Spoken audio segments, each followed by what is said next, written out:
다 함께 일어나셔서 할렐루야 찬양 드리겠습니다. 할렐루야 할렐루야 할렐루야. 와서 하나님께서 행하신 것을 보라. 할렐루야 할렐루야 할렐루야.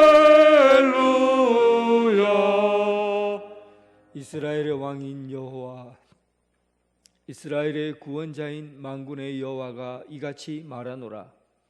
나는 처음이요 나는 마지막이라. 나 외에는 다른 신이 없느니라. 하나님은 영이시니 예배하는 자가 영과 진리로 예배할지니라. 아멘.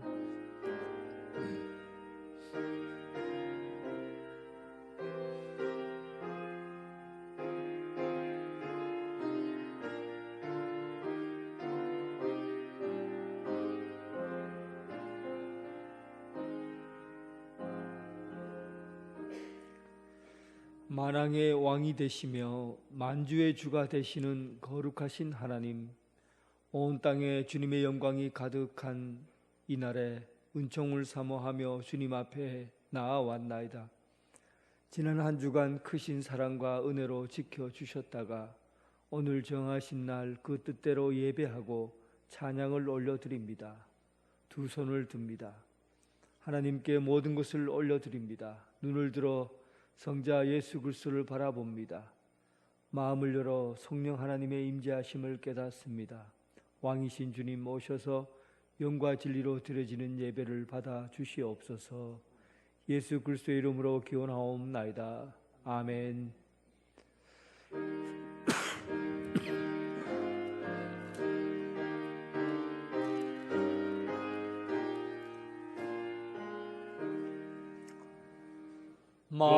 만유의 주세 존귀하신 예수 사람이 되신 하나님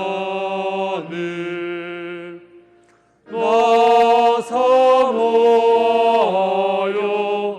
영원히 섬길 내 영광 되신 주로다.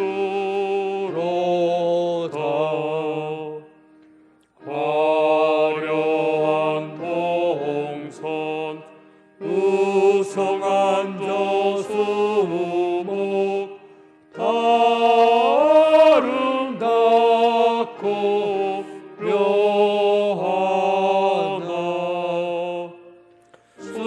순전한 예수 더 아름다워 볼 같은 기쁨 주시네. 광명한 해와 명랑한 저 달빛 수많은 별들 빛나나. 주 예수 빛은 더 찬란하여 참 비교할 수 없도다.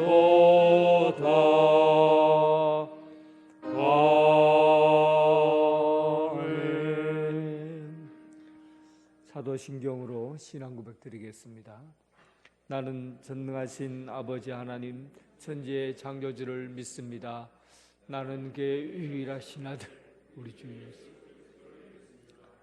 그는 성령으로 잉태되어 동정녀 마리아에게서 나시고 본디오 빌라도에게 고난을 받아 십자가에 못 박혀 죽으시고 장사된 지 사흘 만에 죽은 자 가운데서 다시 살아나셨으며 하늘에 오르시어 전능하신 아버지 하나님 우편에 앉아 계시다가 거기로부터 살아있는 자와 죽은 자를 심판하러 오십니다. 나는 성령을 믿으며 거룩한 공교회와 성도의 교제와 죄를 용서받는 것과 몸의 부활과 영생을 믿습니다. 아멘. 교동문 25번입니다.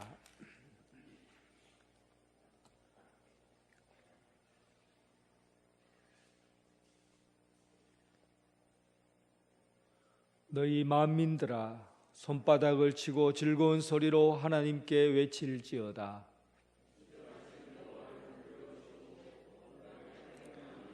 여호와께서 만민을 우리에게 나라들을 우리 발 아래 복종하게 하시며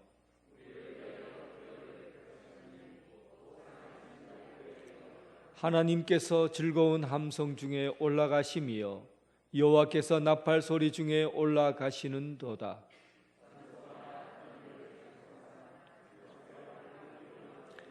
하나님은 온 땅의 왕이심이라 지혜의 시로 찬송할지어다.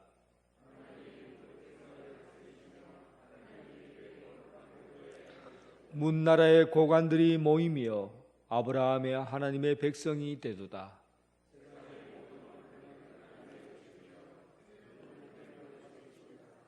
아멘.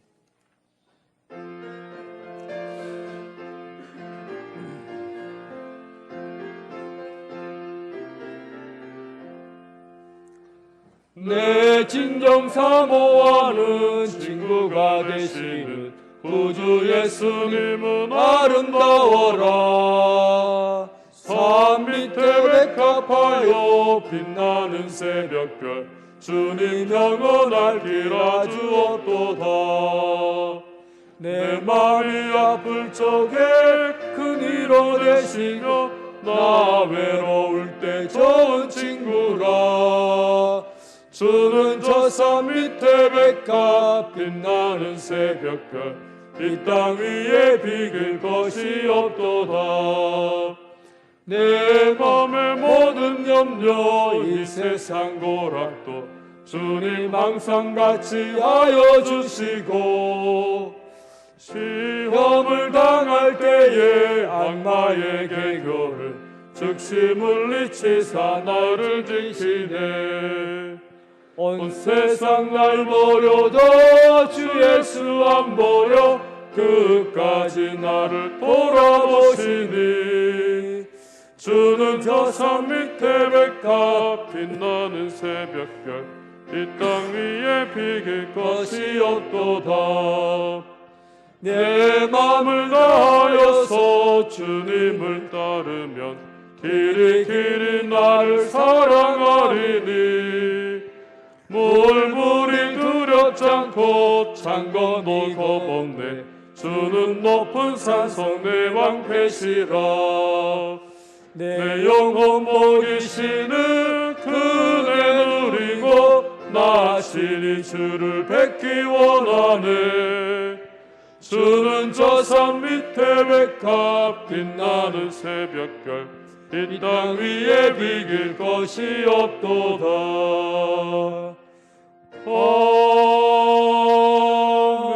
아멘. 전종식 장로님 기도하겠습니다.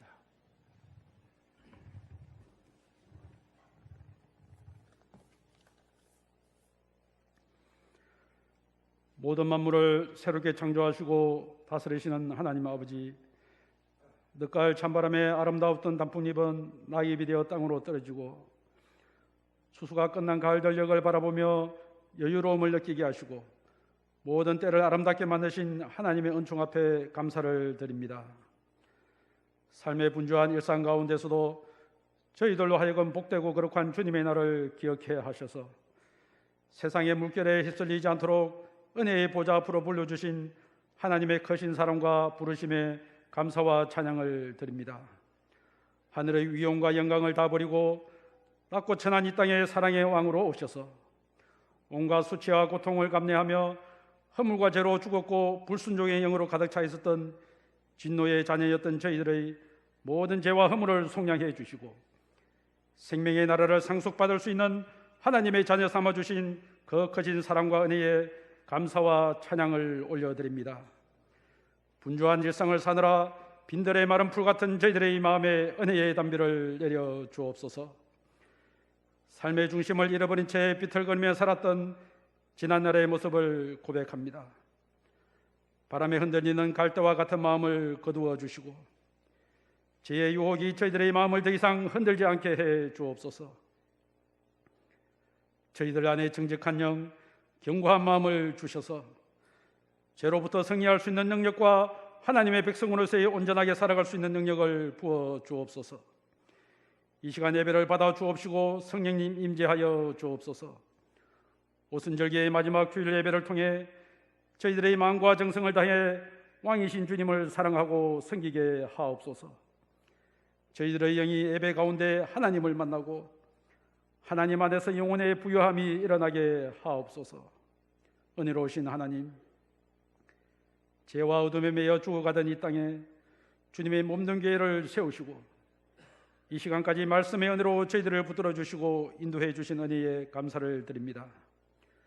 우리 교회를 통해 하늘 문을 열어 하늘나라의 복과 은혜를 세상 속으로 흘려보내게 하시고 하나님의 은혜 가운데 지역사회를 사랑과 말씀으로 섬기며 열방을 품고 선교하는 교회로 든든히 서가게 하심을 감사드립니다. 우리 교회를 통해 하나님 나라를 보여줄 수 있게 하시고 그리스도의 사랑으로 지역사회를 섬길 때 하나님 나라가 더욱 확장되어 가게 하여 주옵소서. 올 한 해도 얼마 남지 않은 가운데 교회 공동체의 각 기관과 부서에 새로운 하나님의 일꾼들을 세워주셔서 하나님께서 맡기신 사역들을 통하여 충성되고 성실하게 은양제일교회를 섬기고 하나님을 영화롭게 하는 청지기들이 되게 하여 주옵소서. 맡은 자들에게 구할 것은 충성인이라고 말씀에 순종하며 모든 성도들에게 세상의 지혜가 아니라 성령의 신령한 지혜와 총명을 부어 주옵소서. 하나님의 뜻을 아는데 조금도 부족함이 없도록 하나님의 뜻을 아는 지식으로 채워지게 하옵소서. 자신의 뜻을 관철하는 고집의 지식이 아니라 하나님의 뜻을 깨달아 아는 겸손한 지식을 주옵소서. 하나님의 뜻을 아는 지식을 얻은 성도들에게 주님의 마음에 합당하게 행하는 순종을 주시고 행하는 모든 사역들이 하나님을 기쁘시게 하는 사역과 일들이 되게 하여 주옵소서.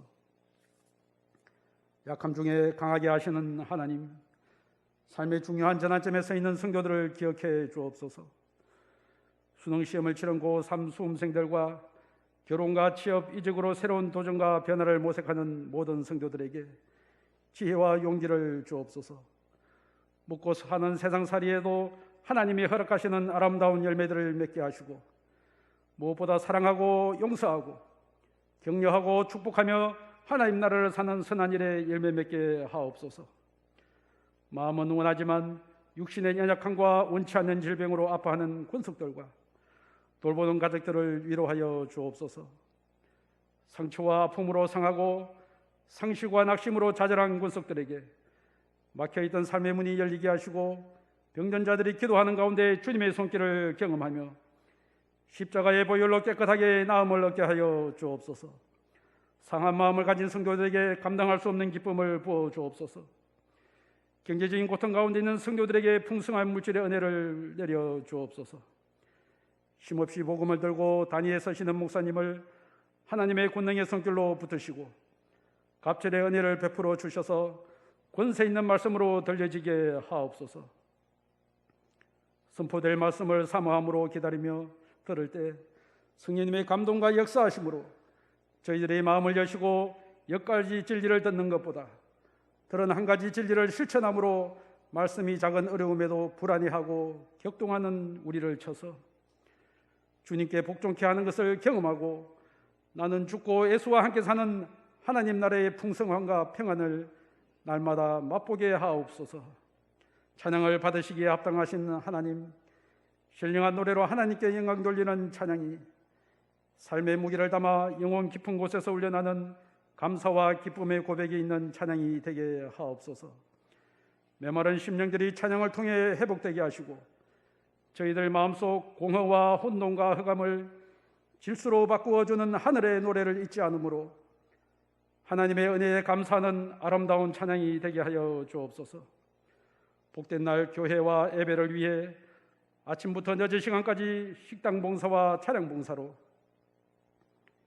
예배 준비와 안내로 방송과 찬양으로 가르치는 일과 돌보는 일로 보이는 곳과 보이지 않는 곳에서 구원의 즐거움과 자원하는 심령으로 생기는 지체들을 통하여 생명과 사랑의 일을 이루시는 성령님의 크신 역사로 이루받게 하여 주실 줄 믿사오며 사랑의 왕으로 오신 예수님의 이름으로 기도드립니다. 아멘.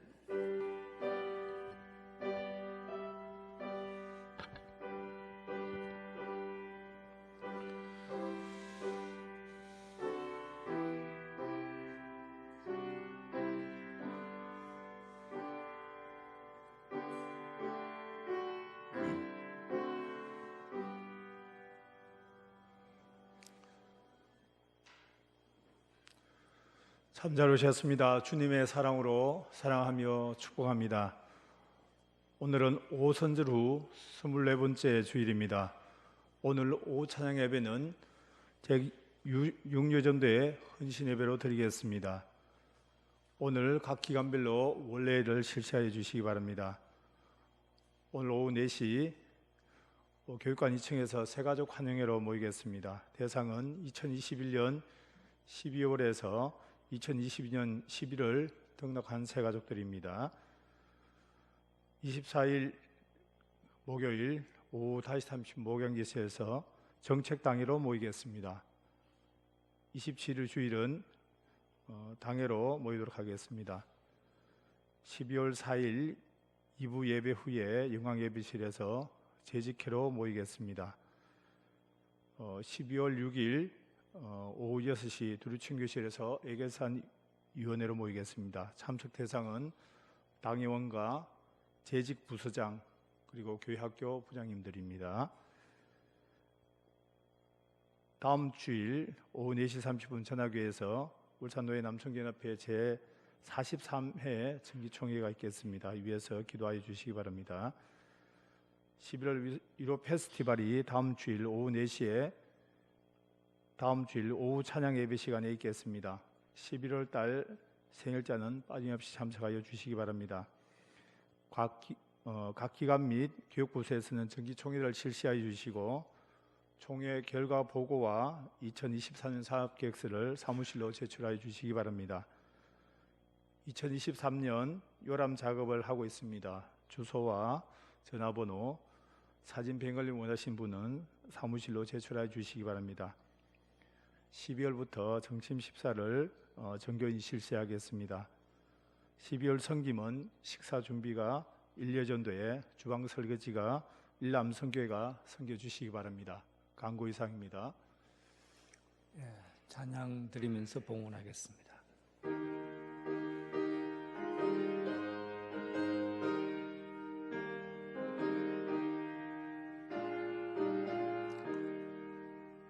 내가 받은 모든 것은 하나님의 선물이니 마음과 뜻하여서 겸손하게 드립니다.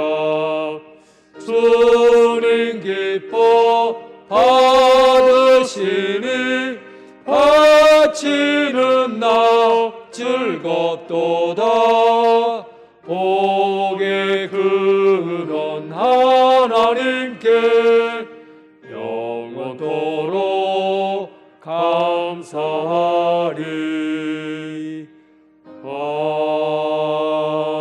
아멘.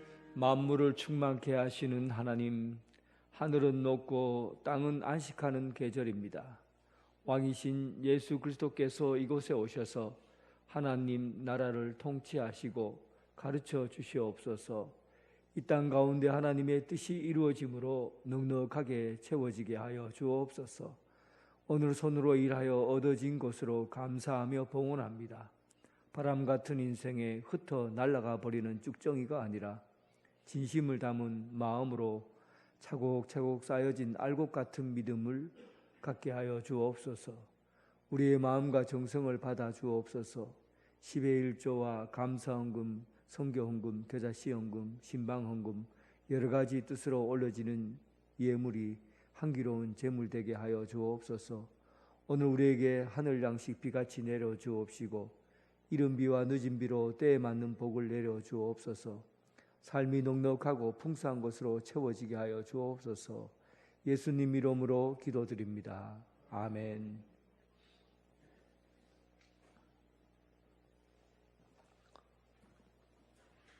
하나님께서 우리들에게 주신 말씀은 마가복음 10장 마가복음 10장 17절에서부터 27절까지 말씀입니다.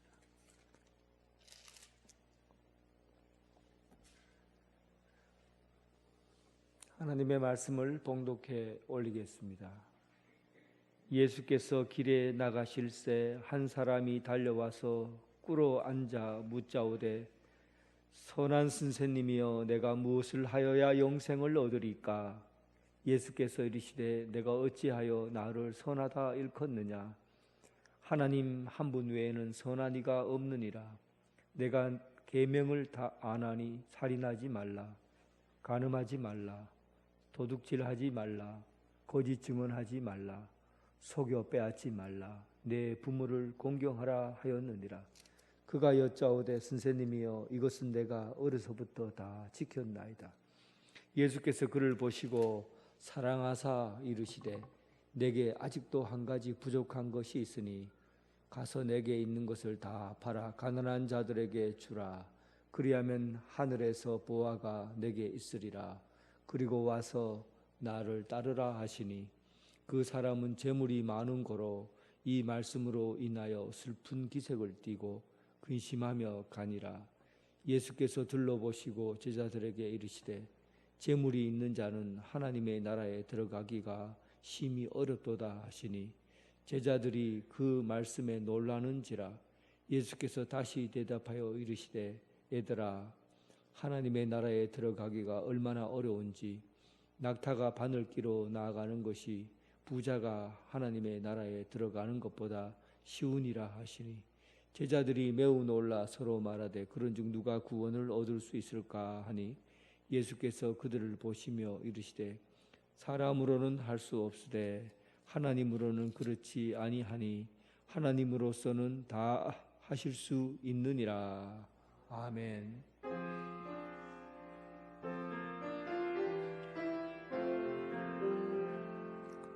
아버지 한 말씀 내가 살겠네, 내가 살겠네. 아멘 아멘 아멘 아멘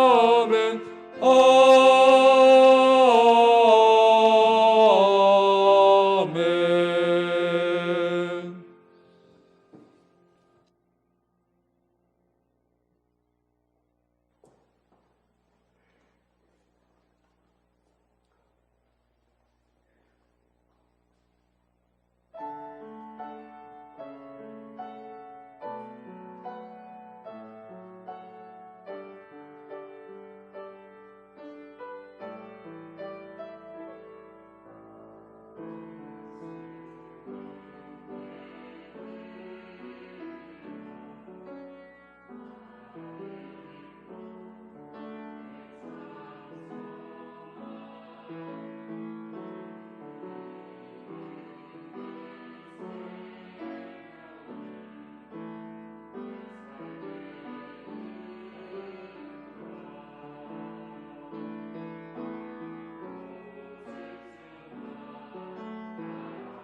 아멘. 주님의 평강이 여러분들과 함께하기를 바랍니다. 우리는 아이들에게 벌을 줄 때 좀 매섭게 벌을 주면 무릎 꿇고 그리고 손들어 그렇게 합니다. 무릎 꿇고 손들어.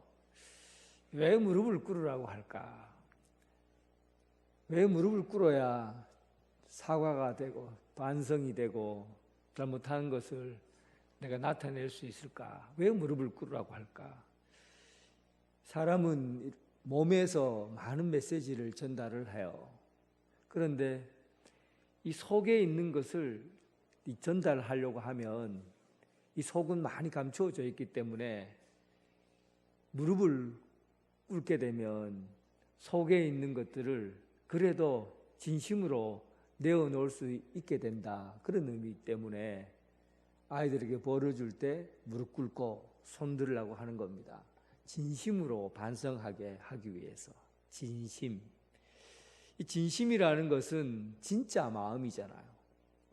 그러니까 사람들이 사는데 진짜 마음을 드러내며 사는 게 쉽지 않다는 얘기입니다. 진심으로 사는 게 어려운 거예요. 저는 직업상 여러 부류의 사람을 많이 만납니다. 그런데 어떤 부류의 사람을 만나면 굉장히 피곤해요. 예를 들면 사회적으로 좀 이름난 집단 모임에 제가 참석하면 거기서 모임 그 높은 사람들, 사회적으로 높은 사람들, 지위가 있는 사람들과 같이 어울려 있으면 내 행동이 어떻겠어요? 잘 보이려고 하잖아요. 껍질, 가면 이렇게 해야 잘 보일 수가 있거든요. 웃을 이야기도 아닌데도 한마디 하면 막 크게 웃어주고 또 내가 사람이 좀 좋은 사람인 것처럼 막 표현도 하고 이렇게 자기 얼굴을 탁 감추고 사람과 만나고 나면 집에 도착하자마자 그냥 퍽 하고 쓰러집니다. 너무 피곤해요. 왜 이렇게 피곤한가? 이 진심을 감추고 이 가면을 가지고 껍질을 가지고 사람을 대하고 나면 이게 피곤한 거예요. 피곤하다는 것이 육체가 피곤하다는 것은 이게 사는데 재미가 없는 거죠. 이렇게 살면은. 그런데 또 어떤 친구는 저랑 신학교를 같이 다니고 지금 목회하는 친구는 이 친구를 만나면 막 내 하고 싶은 얘기 다 해요. 막 숨길 게 없어요.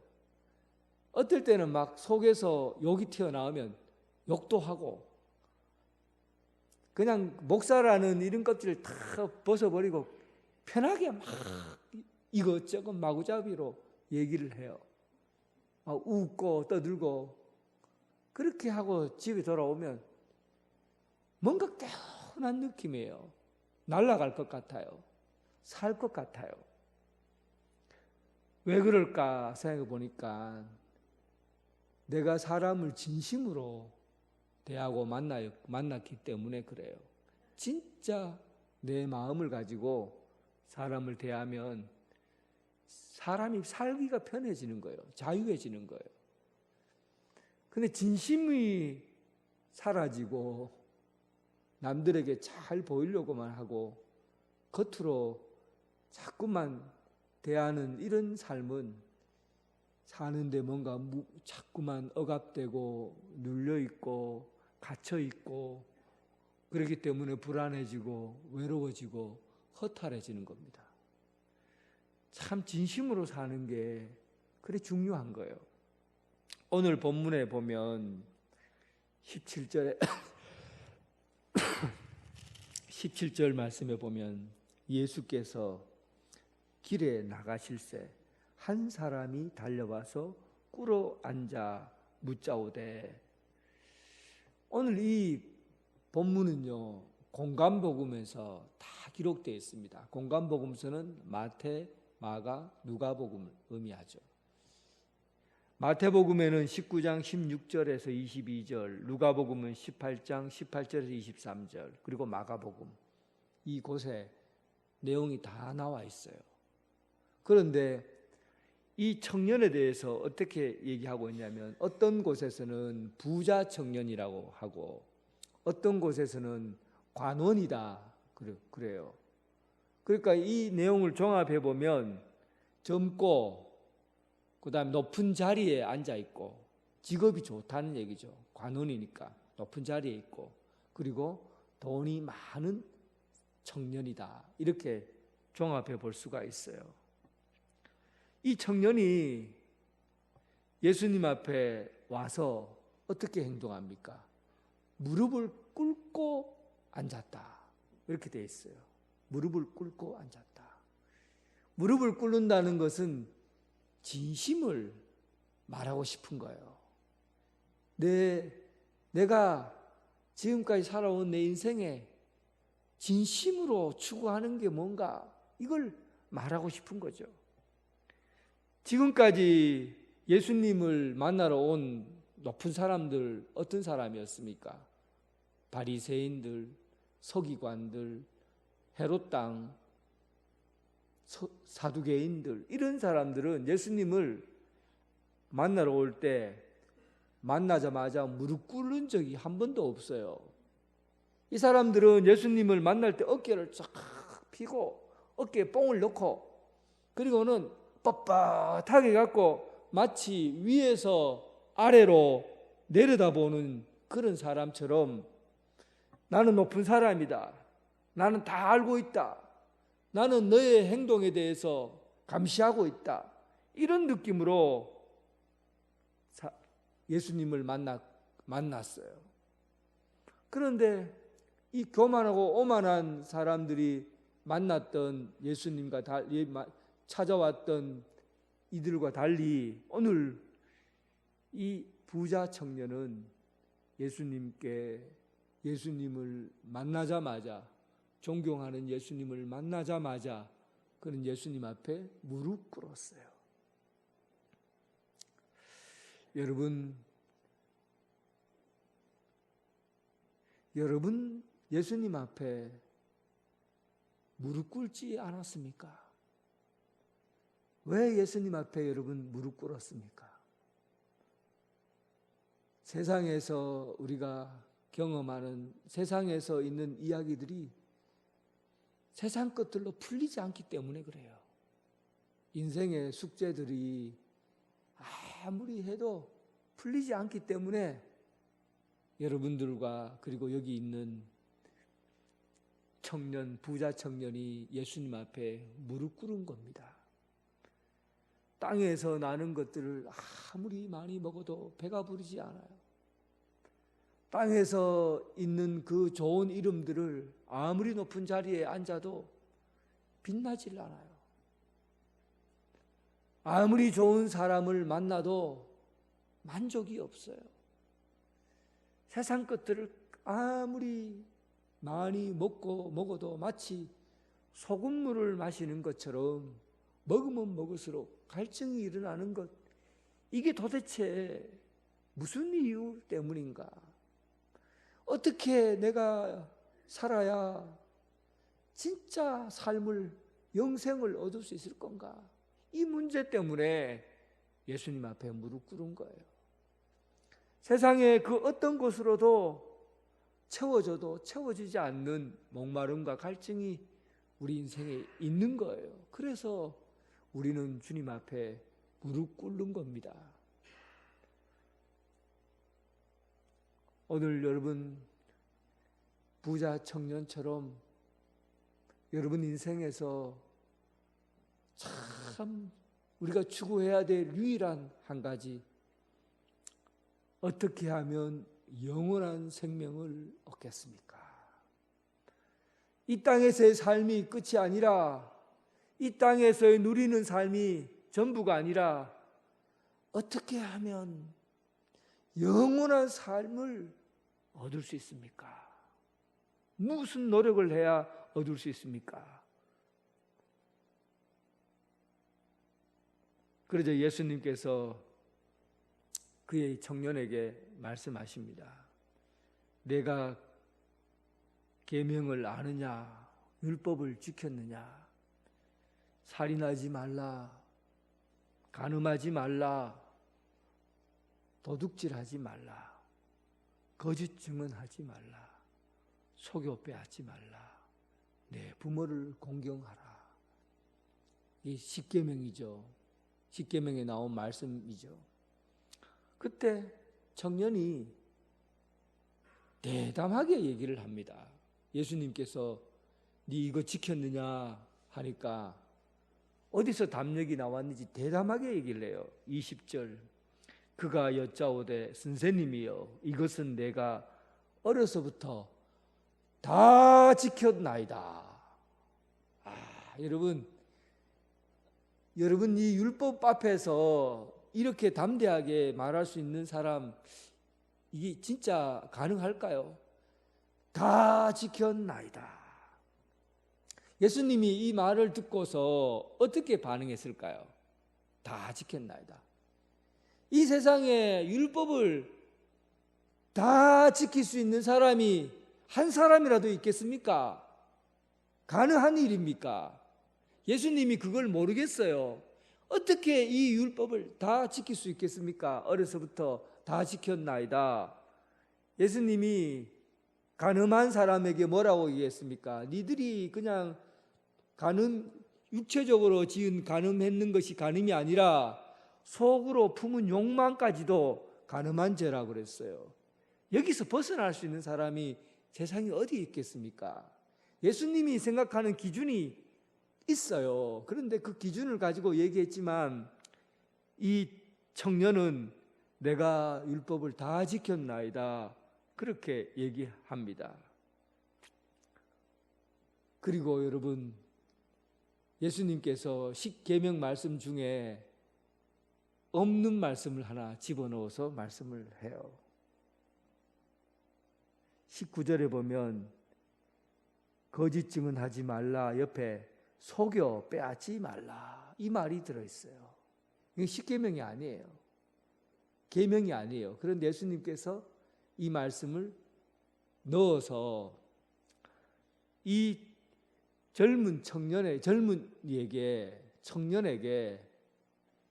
이 사실을 깨닫게 함으로써 네가 죄를 지었다라는 것을 알게 하려고 한 거예요. 부자는 자기들이 죄인지 모르고 짓는 죄들이 많습니다. 부자가 되려면 그때 당시에 부자는 어떻게 됩니까? 많은 일꾼들을 써서 농사를 지어서 그리고 세금을 걷어들여서 부자가 되거든요. 그런데 자기 땅에 농사 짓는 사람들의 세금을 법에 정한 대로 탁탁 쳐서 그에게 거둬들여요. 그러니까 부자들은 자기가 죄를 짓는지 모르죠. 법에 따라서 세금을 걷어들이니까. 그런데 가난한 사람들의 입장에서는 경작하는 사람 입장에서는 그렇게 많은 세금을 주고 산다는 것은 이거 죽으라고 하는 거거든요. 힘든 일이거든요. 그런데도 그 경영자들은 그들의 것을 착취해서 가난한 사람들 걸 가지고 먹고 사는 거. 그래서 부자가 된 거예요. 그 남의 것을 빼앗지 않았느냐, 속여 빼앗지 말라 하는 것은 이 젊은 청년은 자기가 부자이기 때문에 그렇게 되어진 사실을 모르는 거예요. 그러나 예수님께서는 그에게 네가 간음하지 말라, 살인하지 말라, 도둑질하지 말라 이 모든 것을 다 지켰다. 그런데도 네가 못 지킬 수 있는 것이 너도 모르게 죄를 지은 것이 있는데 부자들이 짓는 죄, 속여서 빼앗는 것 이것도 네가 알아라 하는 얘기죠. 그런데 예수님께서 그걸 다 알면서도 그가 다 지켰나이다 하는 이야기를 그냥 받아들여요. 예수님이 받아들여요. 그렇게 얘기했음에도 불구하고 다 받아들입니다. 그리고 다른 사람들처럼 예수님이 뭐라고 얘기했겠습니까? 이 독사의 자식들아, 이 나쁜 놈아, 무슨 새끼야 하시면서 어떻게 니들이 가면을 쓰고 앞과 뒤가 다른 이중적인 태도로 살아가느냐, 네가 정말 다 지켰다고 할 수 있느냐 하고 냅다 소리를 지르면서 쫓아냈을 겁니다. 그런데 예수님이 21절에 오늘 본문에 보세요. 예수님이 뭐라고 되어 있는지. 예수께서 그를 보시고 그의 말을 들으시고 사랑했다. 여러분, 예수님께서 이 젊은 청년의 이야기를 듣고 보시고 사랑했어요. 그 전에 있는 사람들하고 다르게 표현한 겁니다. 왜 그랬을까? 이 청년의 하는 이야기는 진심이었기 때문에 그래요. 그가 모르고 죄를 지었든 알고 지었든지 간에 그가 한 이야기는 진심이었기 때문에 그의 속에서 나오는 말을 그대로 전달하는 그 진심을 갖고 있었기 때문에 예수님은 그를 사랑했습니다.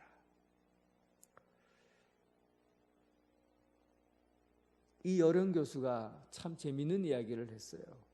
사랑하는 것과 좋아한다는 것은 다르다는 겁니다.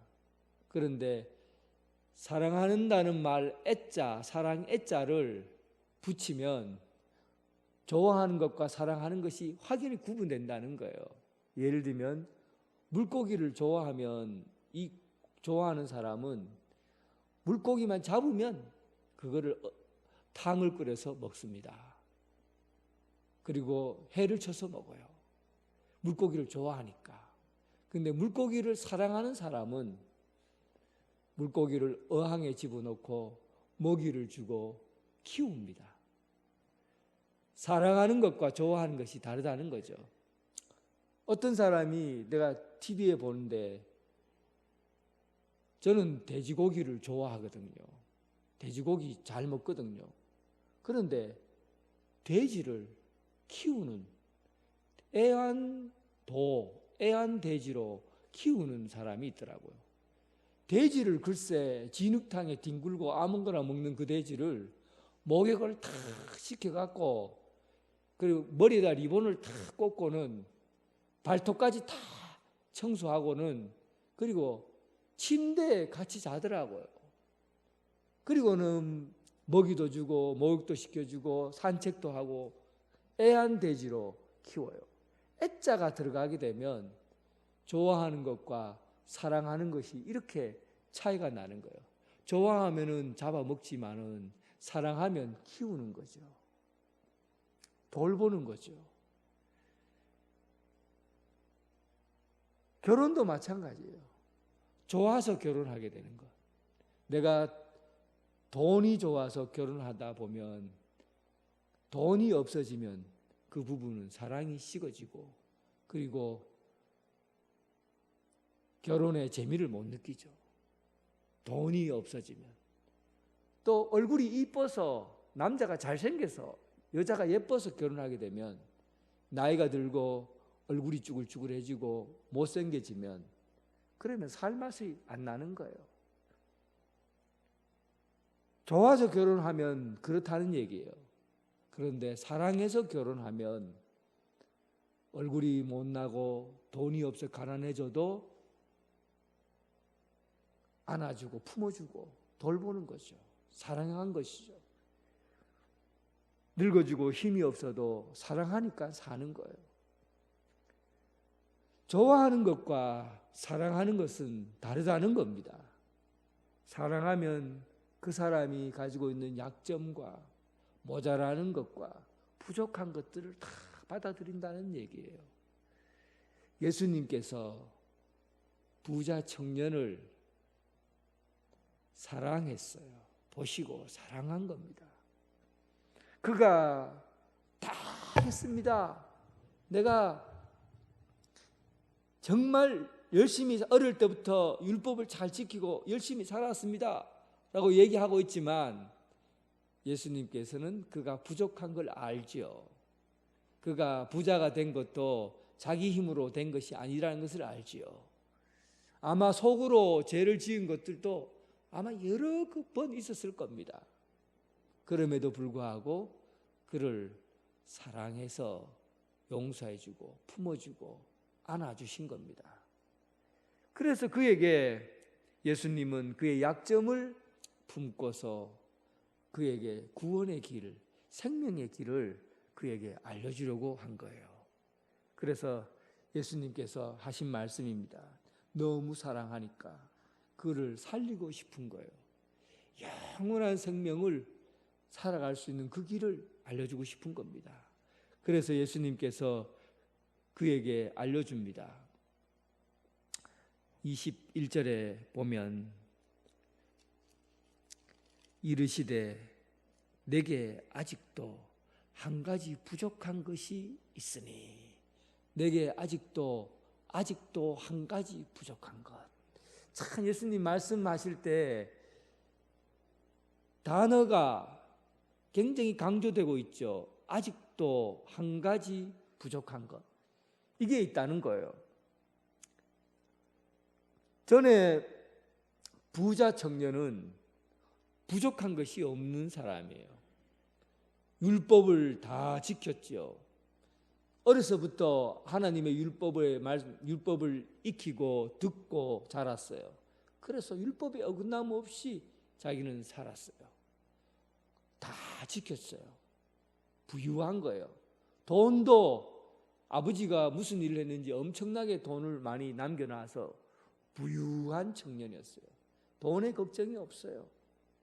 그리고 그의 지위, 사회적 지위도 관리예요. 이름 있는 관리예요.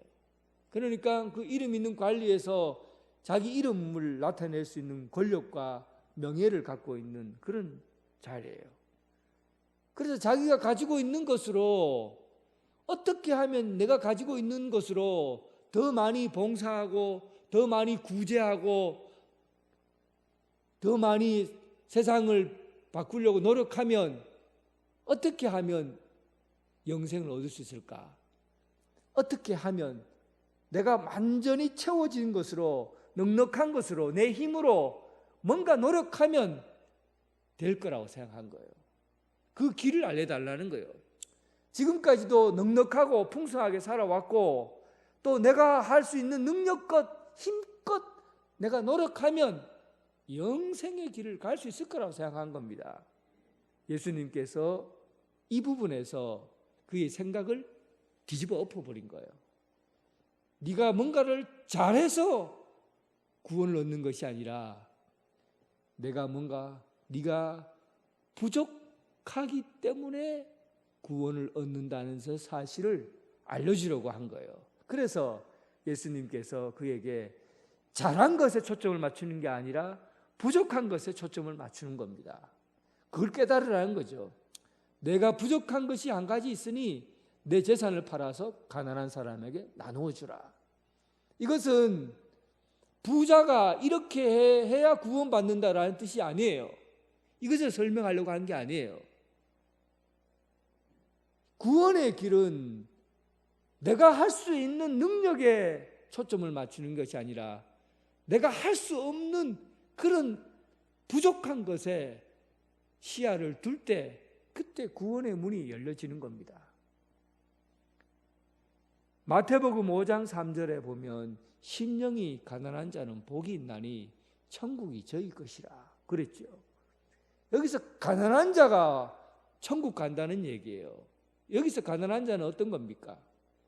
내가 부족하다. 내가 가진 것이 없다.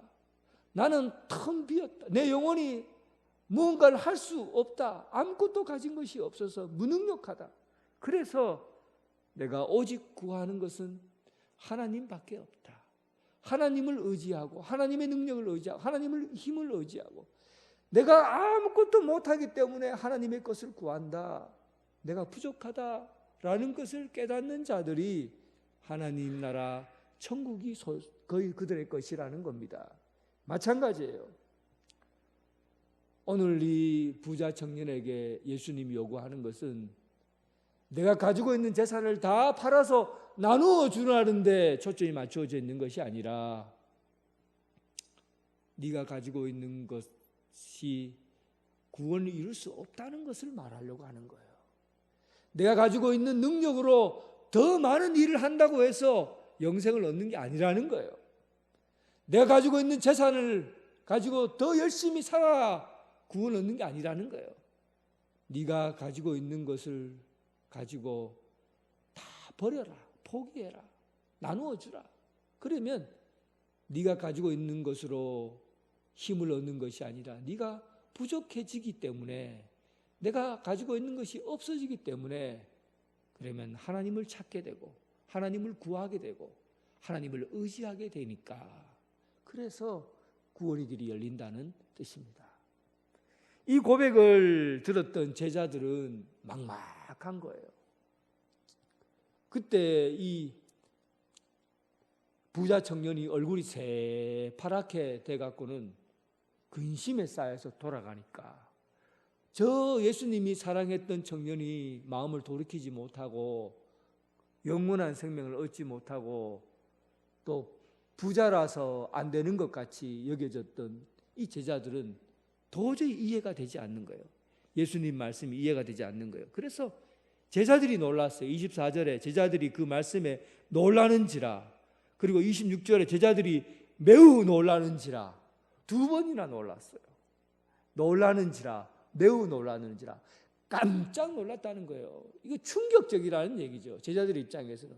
그러면 이 세상에 누가 구원을 받을 수 있겠냐는 거예요. 저렇게 열심히 살고 율법을 잘 지키고 선한 영향력을 끼친 청년도 하나님 나라에 못 가고 영원한 생명을 못 가고 얼굴이 새파랗게 해서 돌아가면 세상에 구원을 얻을 사람이 누가 있겠냐는 거예요.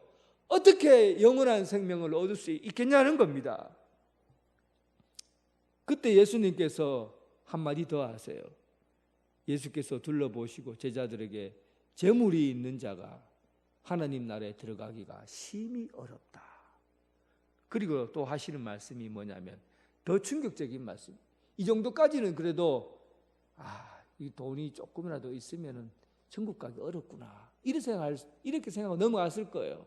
그런데 예수님이 한 방 더 충격적인 핵폭탄과 같은 선언을 하셔요. 어떤 선언을 하냐 하면 25절, 낙타가 바늘 끼로 나가는 것이 부자가 하나님 나라에 들어가는 것보다 쉬우니라. 여러분, 낙타가 개미처럼 작습니까? 낙타가 얼마나 큰지 아세요? 짐승 중에서, 집에서 키우는 가축 중에서 제일 큽니다. 낙타는요, 높이가 2m예요.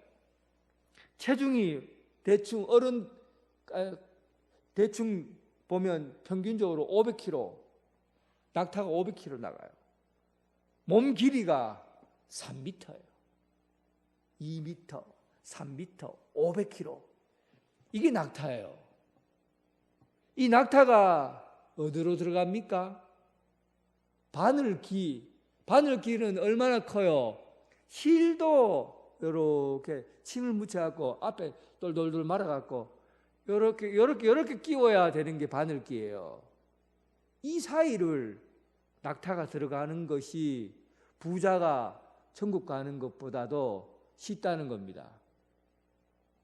충격 아닙니까? 여러분들은 충격을 안 받으셨어요, 지금? 이게 바늘귀를 이렇게 실도 침을 묻혀갖고 이렇게 딱 집어넣어야 실이 억지로 들어가는데, 몸무게 500kg, 3m, 2m 되는 이 낙타가 바늘귀로 들어가는 것이 부자가 천국 가는 것보다도 쉽다고 합니다. 이 말은 최근에 이런 해석도 제가 있더라고요. 최근 신학자들이 보는 해석 중에 이런 해석도 있어요.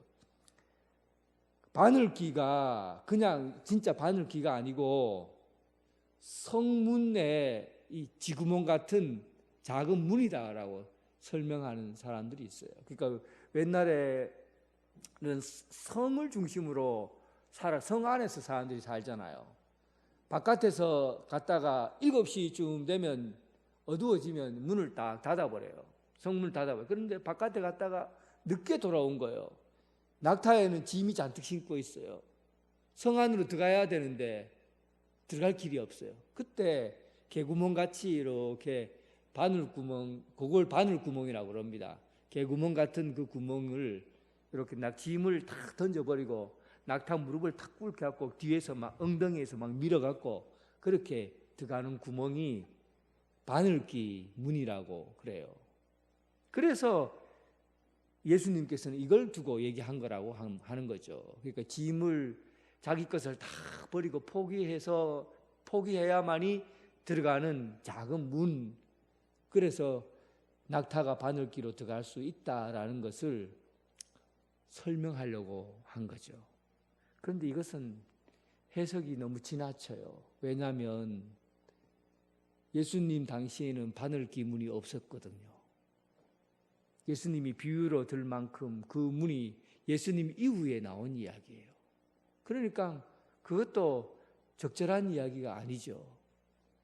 그럼 결국은 예수님이 말한 바늘기는 어떤 겁니까? 진짜 바늘기예요. 낙타가 바늘기로 들어가는 것이 부자가 천국 들어가는 것보다 어렵다라고 말하는 것은 불가능하다는 얘기입니다.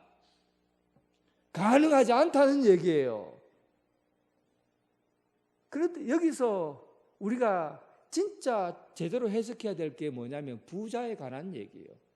여러분, 이 부자는 오늘 예수님이 말하는 이 부자는 단지 돈이 많은 사람을 상징하는 게 아닙니다. 이 부자는 뭐냐고 무슨 의미냐면 자기 힘으로 가진 능력을 가진 사람이에요. 자기 힘으로 뭔가를 해보려고 하는 사람이에요. 그걸 대표로 하는 겁니다. 내 힘과 노력으로 돈을 많이 모은 사람, 내 힘과 노력으로 지식을 많이 쌓은 사람, 내 힘과 노력으로 뭔가를 쌓은 사람을 부자라고 그래요. 예수님이 말하는 부자는 내 능력과 내 힘으로 내 것을 가지고 이게 내 것을 가지고 구원을 얻으려고 하면 이 세상에 그 어떤 사람도 구원을 받을 수 없다는 겁니다. 내 능력으로는 그 어떤 것으로도 구원받을 길이 없다는 거예요. 이 얘기를 칼 바르트라는 신학자가 이렇게 얘기했어요. 인간은 하나님 편에서 구원받을 만한 손톱만한 어떤 것도 인간 편에서 구원받을 만한 능력이 없다는 거예요. 왜냐하면 인간은 전적으로 타락했기 때문에, 조금 타락한 것이 아니라 완전히 타락했기 때문에 인간의 능력으로는 구원받을 길이 없다는 겁니다. 인간의 능력으로 구원받으려고 하면 낙타가 바늘기로 들어가는 것을 통과해야만이 가능한데 그건 불가능하잖아요. 그러니까 인간의 능력으로 들어갈 수 있는 길이 없다는 걸 얘기하는 거예요. 영원한 생명을 얻으려고 하면 부자는 절대 천국 못 갑니다. 여기 부자는 뭡니까? 자기 능력, 자기 노력, 자기 힘으로 구원받으려고 하는 사람을 의미해요. 그래서 자기 힘과 노력과 능력으로 구원받을 수 있는 길은 이 세상에 존재하지 않습니다. 안 됩니다. 그런데 예수님께서 무엇이라고 말씀하시냐면, 이게 너무 중요하기 때문에 여러분들에게 말씀드립니다. 27절에 보세요. 예수께서 그들을 보시고 이르시되 사람으로는 할 수 없으되 하나님으로는 그렇지 아니하나니 하나님으로서는 다 하실 수 있느니라. 사람은 낙타가 바늘기로 못 들어가지만 하나님께서는 낙타가 바늘기로 들어가게 할 수 있다는 거예요. 그것이 뭐냐 하면 믿음으로 가능하다는 겁니다. 로마서 4장에 보면 믿음의 조상 아브라함이 행위로서는 어렵다 함을 받지 않았고 그러면 자랑할 것이 없으려니와 하나님 앞에서는 없지만은 그가 믿음으로 하나님 앞에서 자랑할 것이 있고 믿음으로 의롭게 되었다. 그렇게 로마서 4장 기록되어 있어요. 아브라함은 부자예요. 부유한 사람입니다. 그의 능력으로 뭐든지 할 수 있는 사람이, 그가 한 일이 뭐예요? 예수님 하나님의 말씀을 듣고 그냥 가라고 하니까 갔어요. 이런 대단한 사람이에요. 그리고 자기 아들을 바치기까지 했어요. 대단한 사람이에요.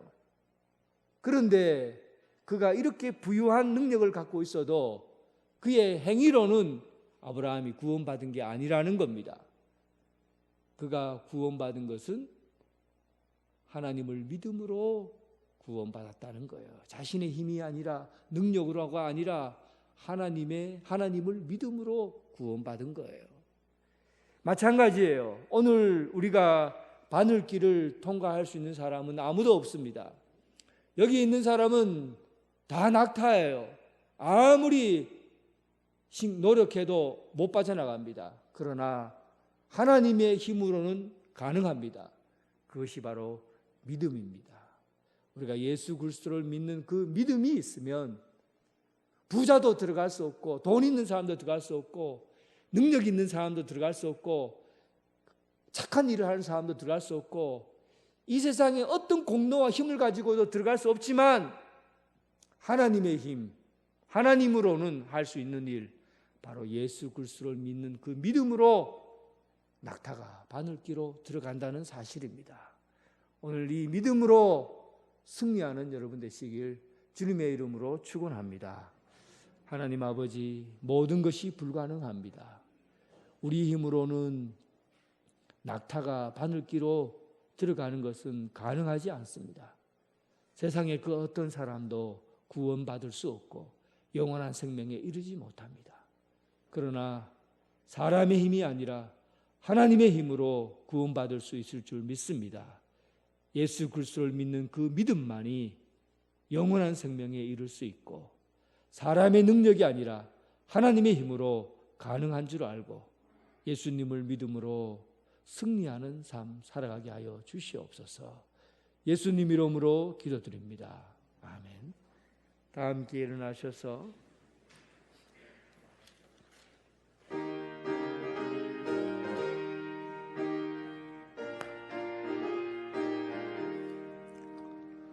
구원으로 인도하는 그 문은 참 좁으며 생명으로 인도하는 그 길은 참 험하니 우리 몸에 지워 있는 그 더러운 죄짐을 하나없이 벗어놓고 힘써서 들어갑시다.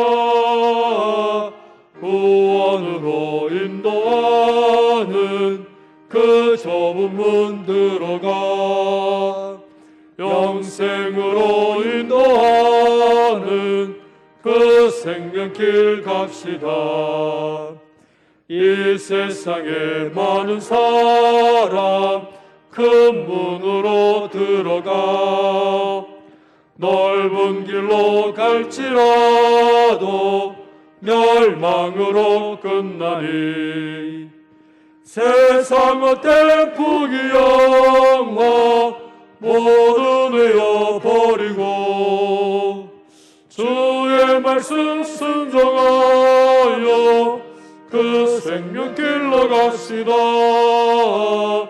구원으로 인도하는 그 좁은 문 들어가 영생으로 인도하는 그 생명길 갑시다. 구원의 문 열렸으니 주의 공로 힘입어 주저 말고 들어가서 생명길로 갑시다. 구원의 문 닫힌 후엔 들어가고 싶구나. 한 번 닫힌 구원의 문 또 열려지지 않으리. 구원으로 인도하는 그 좁은 문 들어가 영생으로 인도하는 그 생명길 가시다. 이제는 예수 그리스도의 은혜와 극진하신 하나님의 사랑과 성령님의 교통하심이 이제 하나님의 말씀에 의지하여 오직 예수 그리스도를 믿는 믿음으로 구원의 문으로 들어가 영원한 생명을 얻기를 원하는 오늘 이 자리에 함께 참여한 성도들과 각 가정에서 예배드리는 성도들 위해 지금부터 영원토록 함께 하시기를 간절히 축원하옵나이다. 아멘.